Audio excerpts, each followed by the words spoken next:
Hello दोस्तों, स्वागत है आपका मेरे चैनल यूपीएससी मंत्रालय संस्कार पे। आज हम लोग पढ़ने वाले हैं क्लास 9th की ज्योग्राफी नए एनसीईआरटी पे बेस्ड। आपको पता है एनसीईआरटी ने पूरा अपना सिलेबस चेंज कर लिया है, तो नए एनसीईआरटी पे बेस्ड है chapter number 3 atmosphere and climate, जिसमें हम लोग पढ़ने वाले हैं एटमॉस्फेयर से रिलेटेड सब कॉन्सेप्ट देखेंगे, साथ में क्लाइमेट से रिलेटेड सब कॉन्सेप्ट देखेंगे और इससे आपके एग्जाम में क्वेश्चन आएंगे ही आएंगे। ये बात आप मान लीजिए, क्योंकि सबसे इंपॉर्टेंट चैप्टर यही है एटमॉस्फेयर एंड क्लाइमेट। अगर हम लोग सबसे पहले बात करें एटमॉस्फेयर के बारे में कि एटमॉस्फेयर होता क्या है और अगर अर्थ के पास एटमॉस्फेयर नहीं होता तो क्या होता। सिंपल है, बेसिक बचपन से आप पढ़ते चले आ रहे हैं कि एटमॉस्फेयर क्या करता है। एटमॉस्फेयर ही है जो सन की जो भी रेज आती है उनको ट्रैप करता है। उनको क्या करता है? ट्रैप करता है। तो सन की रेज को ट्रैप करने में सबसे ज्यादा जो कंट्रीब्यूशन है वो किसका है? एटमॉस्फेयर का है। अगर एटमॉस्फेयर नहीं होता तो जो भी सन की रेज है आती और वो आके ट्रैप ना होके वापस चली जाती, आती आके ट्रैप ना होती वापस चली जाती, और जब वो वापस चली जाती है तो अर्थ जो हमारा ठंडा, जो हमारा इतना गर्म हो जा रहा है वार्म है, वो वार्म होता हुआ हमें नहीं नजर आता। अर्थ एकदम क्या होता? ठंडा रहता। तो एटमॉस्फेयर क्या कर रहा है? एटमॉस्फेयर क्या कर रहा है कि जो भी सन की रेज आ रही है उनको ट्रैप करने में हमें मदद कर रहा है। यही एटमॉस्फेयर की क्या है? खास बात है। अगर हम लोग बात करें कि एटमॉस्फेयर होता क्या है, तो एटमॉस्फेयर में डिफरेंट डिफरेंट क्या होते हैं? कंपोजिशन ऑफ गैसेज होते हैं। क्या होते हैं? कंपोजिशन ऑफ गैसेज हैं। कंपोजिशन ऑफ गैसेज का मतलब है कि जो भी एटमॉस्फेयर है डिफरेंट डिफरेंट गैसेज से जो है मिलके बना रहता है। अगर मैं बात करूं मेनली कौन कौन से गैसेज है जो मिलके इससे बना रहता है, तो आपको क्या याद रखना है? जैसे सबसे पहले कि नाइट्रोजन, नाइट्रोजन की मात्रा जो है वो सबसे ज्यादा होती है। सबसे ज्यादा जो गैस हमें देखने को मिलता है एटमॉस्फेयर में वो क्या है? नाइट्रोजन है। नाइट्रोजन जो है वो करीब करीब 78% जो एटमॉस्फेयर में हमें देखने को मिलता है वो क्या है? नाइट्रोजन है। लेकिन नाइट्रोजन के साथ दिक्कत की बात क्या है मैं बताऊं कि नाइट्रोजन जो है वो लेस रिएक्टिव गैस है। इसका डायरेक्टली जो है वो हम लोग इस्तेमाल नहीं कर पाते हैं। जब डायरेक्टली हम लोग इस तरह इस्तेमाल नहीं कर पाते हैं नाइट्रोजन का, तब क्या होता है? एक लिग्मस प्लांट होता है। लिग्मस प्लांट के रूट में राइजोबियम बैक्टीरिया होता है। ये राइजोबियम बैक्टीरिया क्या होता है? जो भी एटमॉस्फेरिक गैस होता है उसको कंपाउंड बदलता है, जिसको हम लोग बोलते हैं नाइट्रोजन फिक्सेशन, और फिर उसके थ्रू हम लोग नाइट्रोजन का क्या करते हैं? यूज करते हैं। तो सबसे ज्यादा अगर मैं बोलूं एटमॉस्फेयर में कंपोजिशन ऑफ गैसेस में सबसे ज्यादा कौन सी गैस है, तो नाइट्रोजन है सबसे पहले नंबर पे। दूसरा नंबर अगर बात करूं सर, दूसरे नंबर पे कौन सी ज्यादा सबसे ज्यादा गैस है, तो दूसरे नंबर पे जो हम लोग डायरेक्टली यूज करते हैं वो क्या है? ऑक्सीजन है। क्या है? ऑक्सीजन है, जो करीब करीब कितनी है? करीब करीब 21% है। तो सबसे ज्यादा नाइट्रोजन, उसके बाद ऑक्सीजन, और यही दोनों मिलकर करीब करीब कितना बन जा रहे हैं? 99% बन जा रहे हैं हमारे एटमॉस्फेयर के। उसके अलावा अगर हम लोग बात करें तीसरे नंबर पे क्या है? तीसरे नंबर पे एर्गन है। एर्गन गैस जो है ये भी क्या है? लेस रिएक्टिव है, बहुत कम रिएक्टिव होती है। ये भी 0.93% है। कितना है? 0.93% है। और चौथे नंबर पे अगर हम बात बताएं तो वो होती है कार्बन डाइऑक्साइड, जिसको हम लोग CO2 बोलते हैं, जिसकी मात्रा जो है वो पहले 0.03% थी, अब वो बढ़ के हो गई 0.04%।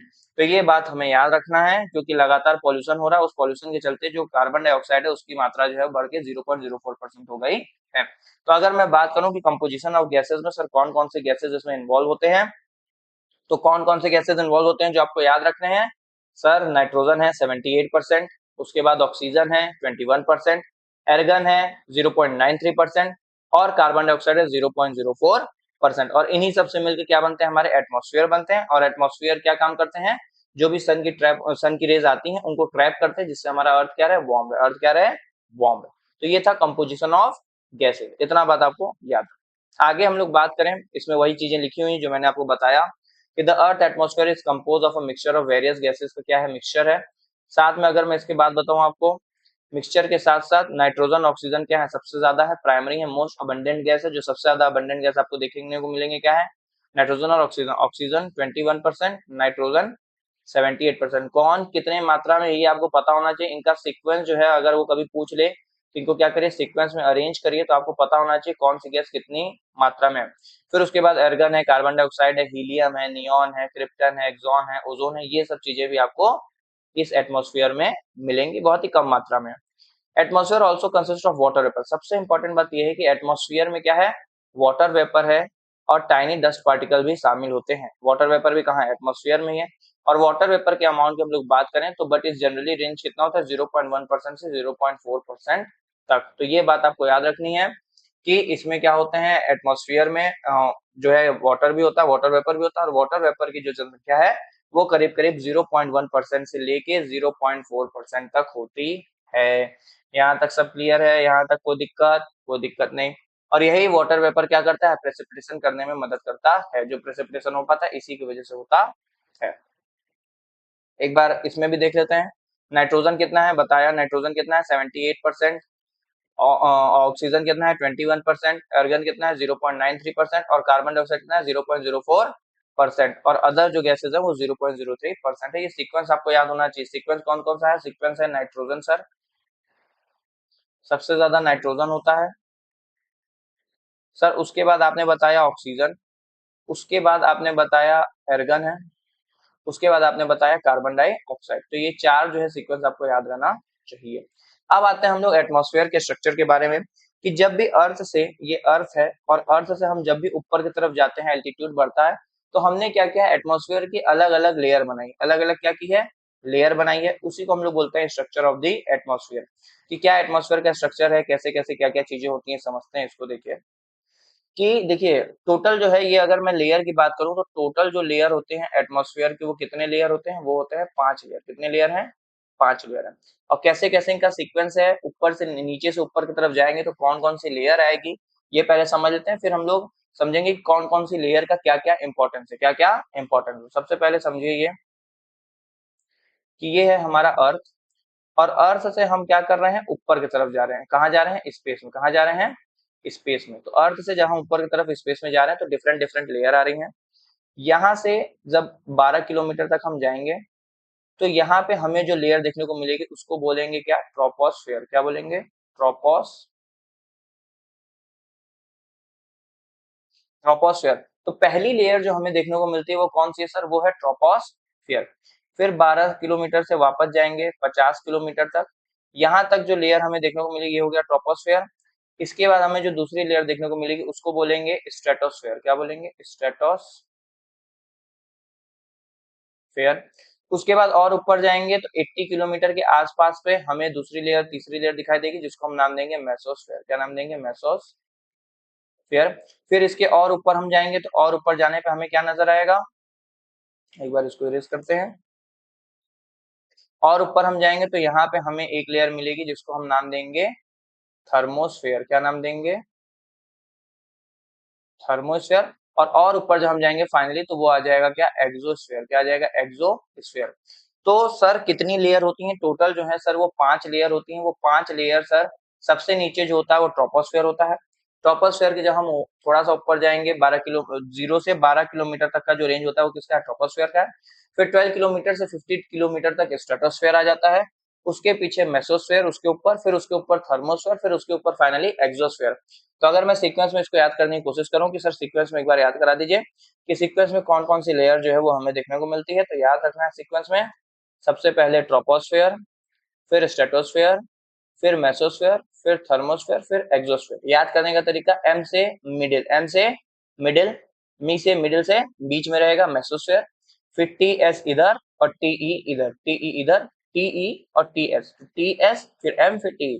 ट्रोपोस्फेयर, स्ट्रेटोस्फेयर, मेसोस्फेयर और थर्मोस्फेयर, फिर आखिरी में एग्जॉस्फेयर। तो ये 5 लेयर हो गई। अब हम पढ़ते हैं इन हर एक लेयर की क्या है, हर एक लेयर की अपनी अपनी एक सिग्निफिकेंट है, अपना अपना एक इंपॉर्टेंस है। उस इंपॉर्टेंस को हम लोग पढ़ते हुए चलते हुए समझते हैं। सबसे पहली लेयर की हम लोग बात करेंगे। सबसे पहला लेयर हमें जो देखने को मिला अर्थ से जो शुरू हुआ वो क्या था, ट्रोपोस्फेयर। क्या था सर, ट्रोपोस्फेयर।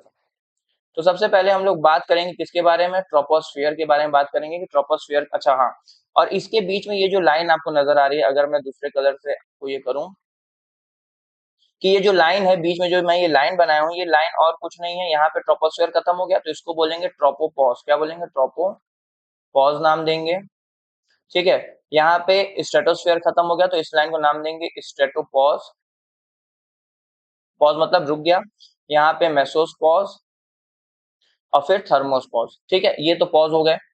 आगे अगर हम लोग बात करें यहाँ पे मेन ट्रोपोस्फेयर के बारे में कि सर ट्रोपोस्फेयर के कुछ इंपॉर्टेंट जो फीचर्स हैं वो हम लोग को बता दीजिए, जिससे जो है एग्जाम में डायरेक्ट क्वेश्चन देखने को मिलता है। तो सबसे पहला बात जो आपको याद रखना है वो याद रखनी है इसकी रेंज। सर इसकी रेंज कहाँ से कहाँ तक थी, तो करीब करीब ऊपर एल्टीट्यूड में जब हम जाएंगे तो 0 से लेके 12 किलोमीटर तक की जो भी हमें देखने को मिलेगा वो क्या देखने को मिलेगा, ट्रोपोस्फेयर। तो 0 से 12 किलोमीटर में क्या है, ट्रोपोस्फेयर है, पहली बात।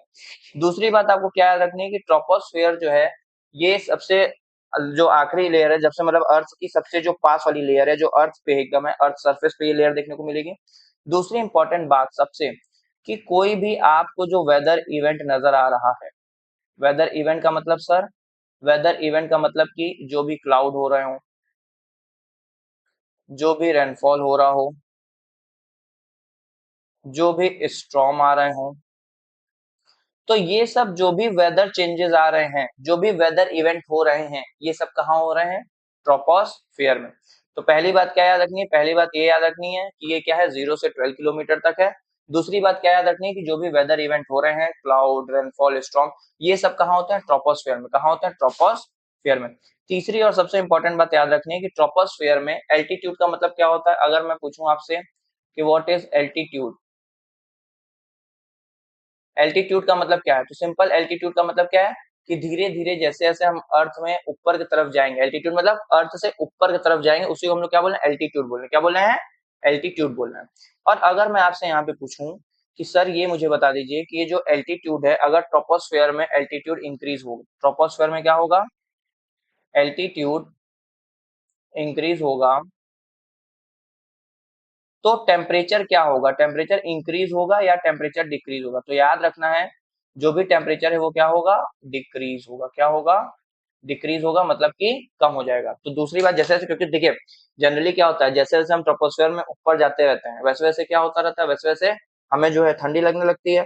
तो ये बात आपको याद रखना है कि ट्रोपोस्फेयर में एल्टीट्यूड जैसे जैसे इंक्रीज होगा, टेम्परेचर क्या होने लगेगा? डिक्रीज होने लगेगा। तो ट्रोपोस्फेयर से रिलेटेड दो तीन बातें आपको याद रखनी है कि 0 से 12 किलोमीटर के रेंज का है, जो भी वेदर इवेंट हमें देखने को मिलता है, क्लाउड, रेनफॉल, स्टॉर्म, ये सब हमें कहाँ देखने को मिलता है? इसी ट्रोपोस्फेयर में देखने को मिलता है।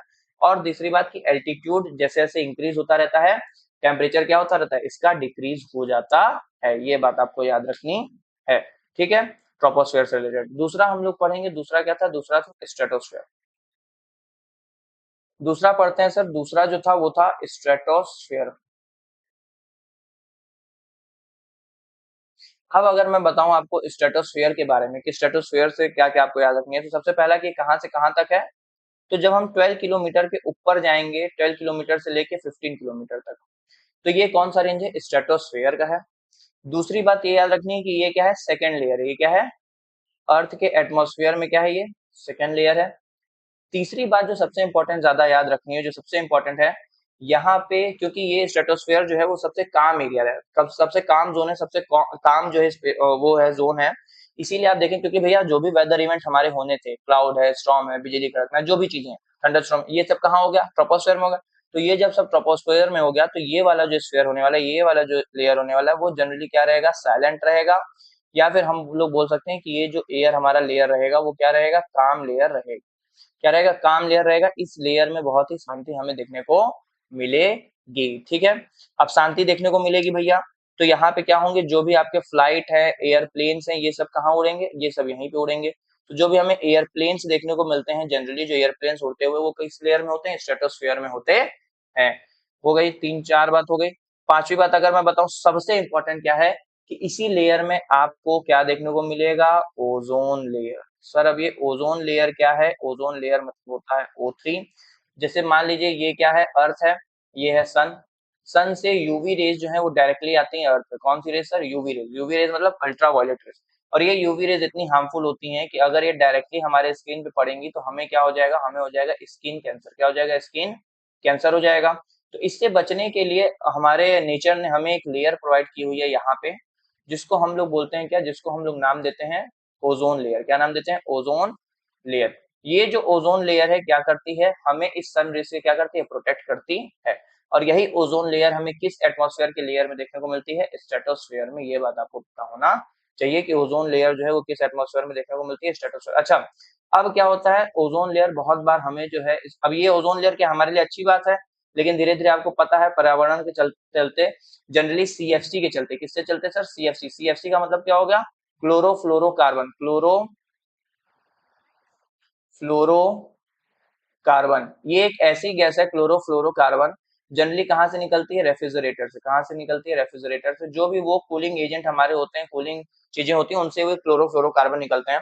और ये सीएफसी क्या करते हैं? जैसे ही एटमॉस्फेयर में जाते हैं, ऊपर एयर में जाते हैं, ये इस ओजोन के साथ रिएक्ट करते हैं और ओजोन को डिप्लीट कर देते हैं। ओजोन को क्या कर देते हैं? डिप्लीट कर देते हैं। तो अगर ओजोन जो है धीरे-धीरे डिप्लीट होगा तो उससे यूवी रेज रेडिएशन और ज्यादा स्ट्रांग हो जाएंगे और उससे स्किन कैंसर के साथ और ज्यादा क्या हो जाएंगे? बढ़ जाएंगे। तो इसीलिए हम क्या देखते हैं कि हमें क्या किया गया कि हमने इस सीएफसी को बंद किया और हम जो है हाइड्रोफ्लोरोक्लोरोकार्बन के ऊपर मूव कर गए। बाद में पता चला कि वो ग्रीन हाउस गैस है, तो हम दूसरे एजेंट की तरफ मूव। तो ये जो है समस्या है ओजोन से रिलेटेड। आपको क्या याद रखना है कि ये जो ओजोन लेयर है ये भी हमें किसमें देखने को मिलेगा? स्ट्रेटोस्फेयर में। और इसको बोलेंगे गुड ओजोन। क्या बोलेंगे? Good ozone. Sir good ozone है मतलब कोई बैड ओजोन भी होता होगा? जी बिल्कुल, बैड ओजोन होता है। बैड ओजोन की अगर मैं बात करूं कि अगर यही ओजोन को कहाँ देखने को मिले? ट्रोपोस्फेयर में। कहाँ पे? ट्रोपोस्फेयर में। क्योंकि अगर ये ट्रोपोस्फेयर में रहेगा तो ये डिफरेंट डिफरेंट जो हमारे पॉल्यूटेंट गैस है उनके साथ क्या करेगा? रिएक्ट करेगा और सेकेंडरी पॉल्यूशन बना देगा। क्या बना देगा? सेकेंडरी पॉल्यूशन बना देगा, जो कि हमारे लिए अच्छी बात नहीं है। तो उसको हम लोग नाम देंगे क्या? Bad ozone. क्या नाम देंगे? Bad ozone. तो ये बात आपको पता होनी चाहिए कि स्ट्रेटोस्फेयर से 4-5 बातें। अच्छा, एक बातें और हैं स्ट्रेटोस्फेयर से, अभी देखिएगा। एक बातें और क्या है? टेम्परेचर वाला। क्या टेम्परेचर वाला बात है? टेम्परेचर वाला बात ये है कि अब स्ट्रेटोस्फेयर में क्योंकि यहाँ पे यूवी रेडिएशन आ रहा है और ओजोन लेयर क्या करे? पूरी यूवी रेडिएशन को रोक देगी। तो इसी रोकने की वजह से क्या होगा? ये लेयर जो है वो सबसे हॉटेस्ट मतलब सबसे गर्म लेयर रहेगी। गर्म हॉटेस्ट मतलब सबसे गर्म नहीं रहेगी, मतलब ट्रोपोस्फेयर के कंपैरिजन में क्या रहेगी? गर्म रहेगी। मतलब अगर मैं इसमें कहूँ कि इसमें सर अगर एल्टीट्यूड हमारा इंक्रीज होगा, एल्टीट्यूड बढ़ेगा, तो टेम्परेचर कम होगा या घटेगा? तो पिछले वाले में क्या हो रहा था? जैसे जैसे हम ऊपर जा रहे थे ट्रोपोस्फेयर में टेम्परेचर कम हो रहा था, लेकिन क्योंकि यहाँ पे ओजोन लेयर है और यूवी रेज डायरेक्ट वो ट्रैप कर ले रहा है, तो वो लेयर क्या हो जाएगी? गर्म हो जाएगी। तो इसीलिए इसमें हम जब एल्टीट्यूड में बढ़ेंगे तो टेम्परेचर हमारा क्या हो जाएगा? इंक्रीज हो जाएगा। क्या हो जाएगा? इंक्रीज हो जाएगा। इतना बात आपको याद रखना है कि टेम्परेचर हमारा। हमने क्या देखा है? स्ट्रेटोस्फेयर में 4-5 चीजें होती हैं जो आपको याद रखनी है। क्या क्या याद रखनी है? पहले 12 से 50 किलोमीटर तक होता है। दूसरा सेकंड लेयर है। थर्ड साइलेंट और काम लेयर है। ओजोन लेयर भी हमें यहीं पे देखने को मिलता है। और सबसे बड़ी बात है, जो भी एयरप्लेन्स और हवाई जहाज ये सब जो भी चीजें उड़ती हैं, फ्लाइट तो यहीं पे आपको देखने को मिलेंगे। और उससे सबसे ज्यादा इंपॉर्टेंट बात कि स्ट्रेटोस्फेयर में जब जैसे जैसे हम एल्टीट्यूड पे बढ़ते हैं वैसे वैसे टेम्परेचर जो है वो इंक्रीज होता हुआ हमें नजर आता है। तो 2 लेयर अभी तक हम लोग कवर कर लिए, ट्रोपोस्फेयर, स्ट्रेटोस्फेयर। फिर हम आते हैं अपने तीसरे लेयर की तरफ जो है मेसोस्फेयर। जो क्या है? मेसोस्फेयर। अब ये जो मेसोस्फेयर है इसकी खास बात समझिएगा कि मेसोस्फेयर की क्या खास बात है और ये क्या करता है। तो सबसे बड़ी बात अगर मैं बताऊं मेसोस्फेयर की, पहला इंपॉर्टेंट बात कि ये कौन सी लेयर है सर? थर्ड लेयर है। और या फिर ये मिडिल लेयर भी उसको बोल सकते हैं। इसको क्या बोल सकते हैं? मिडिल लेयर भी बोल सकते हैं या थर्ड लेयर भी बोल सकते हैं। दूसरी इंपॉर्टेंट बात कि सबसे कोल्डेस्ट लेयर अगर आपसे पूछ लिया जाए कि सबसे ठंडी लेयर कौन सी है, तो वो है मेसोस्फेयर। कौन सी है? मेसोस्फेयर। सबसे कोल्डेस्ट लेयर जो है वो मेसोस्फेयर है। और तीसरी इंपॉर्टेंट बात याद रखना है कि मेसोस्फेयर में जैसे जैसे जो है वो एल्टीट्यूड बढ़ता रहता है, एल्टीट्यूड इंक्रीज होता है, वैसे वैसे हमें क्या नजर आता है कि टेम्परेचर डिक्रीज हो रहा है। टेम्परेचर क्या हो रहा है? डिक्रीज हो रहा है। तो ये बात आपको याद रखना है कि इसमें एल्टीट्यूड बढ़ता है तो टेम्परेचर क्या हो जाता है? डिक्रीज हो जाता है।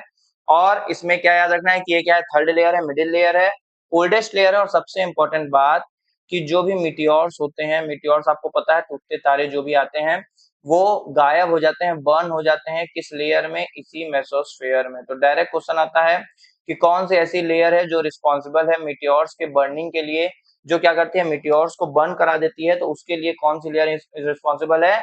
ये आपको पता होना चाहिए, वो है मेसोस्फेयर। कौन सी लेयर है? मेसोस्फेयर।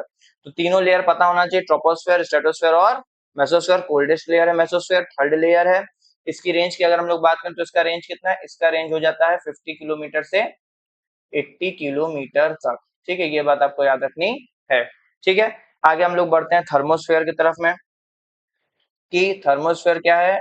थर्मोस्फेयर के लिए जगह नहीं बची, कहाँ समझाऊं। यहाँ समझिए। तो अब क्या है? 3 लेयर हम लोग देख लिए, हम लोग ट्रोपोस्फेयर, स्ट्रेटोस्फेयर, मेसोस्फेयर देख लिए। अब बात करते हैं थर्मोस्फेयर की। अगर बात करूं थर्मोस्फेयर में तो सबसे बड़ी बात है इसकी रेंज की। अगर हम लोग बात करें तो इसकी रेंज जो होती है वो 80 किलोमीटर के अबव और करीब करीब 700 किलोमीटर तक चली जाती है। ठीक है। दूसरा इंपॉर्टेंट बात इसमें क्या याद रखना है कि जैसे जैसे एल्टीट्यूड बढ़ता रहता है, जैसे जैसे क्या होता है? एल्टीट्यूड बढ़ता रहता है, इसमें जो है वो भी टेम्परेचर क्या होता है? इंक्रीज होता रहता है। तो ये बात याद रखना है कि जैसे जैसे एल्टीट्यूड क्या हो रहा है, बढ़ रहा है, टेम्परेचर क्या हो रहा है, इंक्रीज हो रहा है, टेम्परेचर क्या हो रहा है, बढ़ रहा है, ये बात याद रखना है। और तीसरी सबसे इंपॉर्टेंट बात थर्मोस्फेयर में क्या याद रखना है कि इसी थर्मोस्फेयर में क्या मौजूद होते हैं, आयंस मौजूद होते हैं, और यही आयंस जो है वो रेडियो वेव को ट्रांसमिशन करने में मदद करते हैं। जो भी रेडियो वेव ट्रांसमिशन हो पाता है इसी के थ्रू हो पाता है, और इसी रेडियो वेव ट्रांसमिशन के थ्रू हमारा रेडियो कम्युनिकेशन जो है वो पॉसिबल हो पाता है। तो जो भी हमारा रेडियो कम्युनिकेशन पॉसिबल हो पा रहा है वो किस लेयर में हो पा रहा है, अगर आपसे पूछ लिया जाए रेडियो कम्युनिकेशन जो है वो पॉसिबल हो रहा है वो किस लेयर में है, तो वो लेयर आपको याद होनी चाहिए, वो लेयर है थर्मोस्फेयर। कौन सी लेयर है, थर्मोस्फेयर, क्योंकि इसमें आयन मौजूद होते हैं और आयन क्या करते हैं, जो भी रेडियो वेव होता है उसको ट्रांसमिट करने में मदद करते हैं। तो रेडियो वेव कम्युनिकेशन जो हो पा रही है, रेडियो कम्युनिकेशन, वो भी किस लेयर में हो रही है, थर्मोस्फेयर में हो रही है। और सबसे इंपॉर्टेंट बात अगर मैं यहाँ पे आपको बताऊं तो वो क्या याद रखना है कि एल्टीट्यूड वाला हम लोग कर ही लिए, आयनोस्फेयर कर ही लिए, रेंज कर ही लिए, और ट्रोमा जो थर्मोस्फेयर है वो कब शुरू होगा, स्ट्रेटोपॉज के बाद से। कौन सी लेयर है ये, फोर्थ लेयर है। कौन सी लेयर है, फोर्थ लेयर। स्ट्रेटोस्फेयर के बाद बोला हूँ, मेसोस्फेयर के बाद, मेसोपॉज के बाद ये शुरू होगी, और ये क्या है, फोर्थ लेयर है। कौन सी लेयर है, फोर्थ लेयर है। अब बढ़ रहे हम लोग अपने आखिरी लेयर की तरफ जो है एक्सोस्फेयर, जो क्या है, एक्सोस्फेयर है। अगर एक्सोस्फेयर की बात करें तो सबसे इंपॉर्टेंट बात कि ये 7 किलोमीटर के अबव चली जाएगी, ठीक है, और सीधा क्या करेगी, स्पेस में, स्पेस के जस्ट पहले वाली लेयर, ये क्या है, सबसे लास्ट लेयर है, सबसे क्या है, लास्ट लेयर इसको बोल सकते हैं, या फिर इसको बोल सकते हैं फिफ्थ लेयर। क्या बोल सकते हैं, फिफ्थ लेयर बोल सकते हैं। ये सबसे हॉटेस्ट लेयर भी आपको यही नजर आएगी, सबसे हॉटेस्ट लेयर जो है वो यही है। इसमें क्या होगा, जैसे जैसे एल्टीट्यूड जो है वो क्या होगा, बढ़ेगा, इसमें जो है आपको क्या नजर आएंगे कि टेम्परेचर जो है वो और ज्यादा बढ़ जाएगा। टेम्परेचर क्या होगा, और ज्यादा बढ़ता हुआ, इंक्रीज होता हुआ हमें नजर आएगा। तो ये टोटल जो है वो 5 लेयर थी। पांचों लेयर के बारे में हम लोग बात कर लिए कि ट्रोपोस्फेयर क्या करता है, स्ट्रेटोस्फेयर क्या करता है, मेसोस्फेयर क्या करता है, थर्मोस्फेयर और एक्सोस्फेयर, ये पांचों लेयर क्या क्या करते हैं। ठीक है, एक बार अगर हम लोग इमेज में एक बार समराइज करने की कोशिश करें तो यहाँ पे इमेज में हम लोग समराइज कर लेते हैं कि भैया ट्रोपोस्फेयर कहाँ से कहाँ तक होता है, 10 किलोमीटर तक का इसका रेंज, 10 से 12 किलोमीटर तक का इसका रेंज होने वाला है। और सबसे बड़ी बात कि जो भी वेदर इवेंट्स है, क्लाउड है, जो भी चीजें आपको दिख रही है वो सब कहाँ दिखेंगे, ट्रोपोस्फेयर में दिखेंगे। फिर यहाँ से 12 किलोमीटर से लेके 50 किलोमीटर तक क्या होने वाला है, स्ट्रेटोस्फेयर होने वाला है। स्ट्रेटोस्फेयर ओजोन देखने को मिलेगा, काम एरिया है, तो एरोप्लेन और ये सब चीजें आपको उड़ती हुई यहाँ पे नजर आएंगी। फिर थोड़ा ऊपर जाएंगे हम लोग तो क्या आ जाएगा, मेसोस्फेयर आ जाएगा 80 किलोमीटर तक में। मेसोस्फेयर क्या है, सबसे कोल्डेस्ट लेयर मानी जाती है ये, और इसमें क्या होता है, टेम्परेचर क्या होता है हमारा, जैसे जैसे इंक्रीज होता है टेम्परेचर हमारा डिक्रीज होता रहता है, तो टेम्परेचर क्या हो जाता है, डिक्रीज हो जाता है, इसीलिए सबसे कोल्डेस्ट लेयर जो है वो बन जाती है। और जो भी मीटियोर्स है वो यहीं पे आगे क्या हो जाता है, बर्न हो जाता है, ये बात याद रखना है। फिर आता है थर्मोस्फेयर। थर्मोस्फेयर करीब करीब 7 किलोमीटर के आसपास है। यहाँ पे आपको सैटेलाइट जो है देखने को मिलेगा, सैटेलाइट कम्युनिकेशन या रेडियो वेव कम्युनिकेशन जो भी पॉसिबल होता है, इसी को हम लोग दूसरा नाम क्या बोलते हैं, आयनोस्फेयर। क्या बोलते हैं, आयनोस्फेयर के नाम से भी जानते हैं, ये बात भी याद होनी चाहिए। अरोरा जो है ये भी आपको यहीं पे देखने को मिले, जो अलग अलग डिफरेंट डिफरेंट लाइट्स होती हैं उनको अरोरा बोलते हैं, वो भी आपको इसे थर्मोस्फेयर में देखने को मिलेगी। इसके बाद आता है एक्सोस्फेयर। एक्सोस्फेयर की अगर बात करें तो एक्सोस्फेयर क्या इंपॉर्टेंट है, एक्सोस्फेयर सबसे आउटर लेयर है, सबसे फिफ्थ लेयर जो है एक्सोस्फेयर होने वाली है। तो ये पांचों लेयर के बारे में हम लोग बात कर लिए। एक चीज जो इंपॉर्टेंट है, अरोरा बता दूं क्या है, अरोरा क्या है कि अरोरा जो है ओरिजिनेट हुआ है लैटिन वर्ड से, इसका मतलब होता है डॉन, जब भोर होती है, मॉर्निंग लाइट जिसको बोलते हैं। ये नेम पड़ा है रोमन गॉडेस अरोरा के नाम पे। ये आपको चमकती हुई लाइट जो नजर आ रही है इसी को अरोरा बोलते हैं। जनरली ये कहाँ पे दिखती है, हमें पोल्स के पास जो है ये ज्यादातर ऑब्जर्व होती है, बहुत ही ब्यूटीफुल लाइट्स होती है ये। एक चीज जो मैं आपको बताना चाहता हूँ, समझिए क्या है, वो यहाँ पे ये है कि मैंने ये पांचों लेयर पढ़ा है, ठीक है। अगर इन पांचों लेयर में टेम्परेचर और एल्टीट्यूड में चीजें पूछ ले कि भैया अगर एल्टीट्यूड बढ़ रहा है तो टेम्परेचर में क्या उसका इम्पैक्ट पड़ने वाला है, तो उसमें आप लोग को दिक्कत नहीं होनी चाहिए, उसमें परेशानी नहीं होनी चाहिए। जैसे मान लीजिए हमने तो ये देखा भैया ऊपर की तरफ जा रहा है तो सब में एल्टीट्यूड क्या हो रहा है, इंक्रीज हो रहा है, तो एल्टीट्यूड तो सब में बढ़ेगा। एल्टीट्यूड क्या होगा, पांचों में इंक्रीज होगा। मेरा ये क्वेश्चन है कि टेम्परेचर का क्या होगा। अब उसके लिए हमें ये समझना पड़ेगा, यहाँ पे हम लोग पांचों लेयर को लिखेंगे। सबसे पहले क्या है, ट्रोपोस्फेयर, फिर क्या है, स्ट्रेटोस्फेयर, सर फिर कौन सी लेयर है, मेसोस्फेयर, फिर सर फिर है थर्मोस्फेयर, और फिर हमें देखने को मिलती है लास्ट में एक्सोस्फेयर। क्या है, एक्सोस्फेयर, ठीक है। ट्रोपोस्फेयर में जैसे जैसे एल्टीट्यूड बढ़ता है तो हमने क्या देखा, टेम्परेचर जो है वो क्या होता है, डिक्रीज हो जाता है। क्या हो जाता है, डिक्रीज हो जाता है, ऊपर जाते हैं ठंडी लगता है। फिर स्ट्रेटोस्फेयर में हमने देखा है, स्ट्रेटोस्फेयर में क्या होता है, जैसे एल्टीट्यूड बढ़ता है क्योंकि स्ट्रेटोस्फेयर में ओजोन आ जाती है, ओजोन क्या करती है, ऑब्जर्व करती है सनलाइट को, तो गर्म हो जाती है, तो टेम्परेचर क्या हो जाता है, बढ़ जाता है, मतलब कि इंक्रीज हो जाता है। फिर मेसोस्फेयर में हमने देखा कि मेसोस्फेयर एक कोल्डेस्ट लेयर है, वहां पे मीटियोर्स आके बर्न हो जाते हैं, तो वापस से यहाँ पे टेम्परेचर क्या हो जाता है, डिक्रीज हो जाता है, क्या हो जाता है, डिक्रीज। और फिर थर्मोस्फेयर में हम वापस चले गए, तो वापस से यहाँ पे क्या हो जाता है, टेम्परेचर जो है, अरोरा यहाँ पे मिलेंगे, सैटेलाइट है, रेडियो कम्युनिकेशन ये सब है, तो यहाँ पे टेम्परेचर वापस से क्या हो जाता है, इंक्रीज हो जाता है, क्या हो जाता है, इंक्रीज हो जाता है।